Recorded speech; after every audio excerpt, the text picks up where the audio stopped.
mais elle n'est pas bien, elle reçoit les appels tout le temps, avec des petits sommes à virer à l'ex, là, parce qu'il demande tout le temps de l'argent. Donc, du coup, et puis son mari, quand il rentre, il travaille, il n'est plus bien, même quand il travaille, il ne veut plus rentrer chez lui, parce que l'ambiance à la maison, ça devient catastrophique. Même le week-end, lorsqu'il essaye de prendre le relais, aider sa femme, elle est toujours sous les nerfs, leur intimité est complètement bafouée, elle veut même plus dormir sur le même lit que lui. Et du coup, c'est comme ça que lui, il est complètement bouleversé. Il s'est dit comment du jour au lendemain, juste un baby blues a pu faire que ma femme ne m'aime plus. Enfin, je comprends rien. Et pourtant, on a eu enfin la famille parce qu'elle a couché sa petite fille.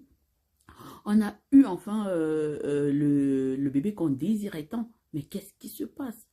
Et c'est comme ça que, bon, pour se réfugier un peu, de temps en temps, la fille, elle va chez ses parents le mercredi et le dimanche pour se reposer. Sauf qu'un dimanche, 2 semaines après, justement, l'accouchement, il décide de suivre sa femme qui est allée déposer le bébé chez sa mère. Alors, c'est comme ça qu'il suit sa femme. Et lorsqu'elle dépose le bébé chez sa mère, elle sort et elle va dans un parc parce que l'ex a exigé qu'elle vienne, quoi. Et lorsqu'elle arrive dans le parc, c'est comme ça que son mari découvre tout, enfin découvre qu'elle est en train de parler avec un homme. Et du coup, c'est comme ça qu'il rentre à la maison. Et lorsqu'il rentre à la maison, elle revient après lui justement. Il lui dit, aujourd'hui je t'ai suivi et j'ai tout vu, donc on a tant désiré une famille et maintenant tu me trompes parce que lui pensait que c'était une tromperie. Donc du coup, c'est comme ça que elle dit, ouais, c'est parce que tu crois et je ne veux pas que tu saches la vérité, mets-toi en dehors de tout ça. Il dit, mais c'est une blague. Donc, c'est moi qui découvre ton infidélité et ça ne me regarde pas. Du coup, il s'isole dans une chambre et du coup, la fille décide de tout lui expliquer. Elle lui explique tout ce qui se passe. Et c'est comme ça qu'il tombe des nues. Il est sous le choc.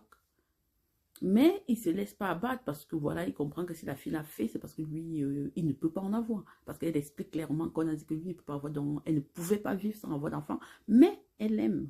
Et c'est comme ça que il va aller voir l'ex de la fille pour lui dire, tu arrêtes de menacer ma femme et tout ça, parce que voilà, on t'a donné ce qu'il fallait.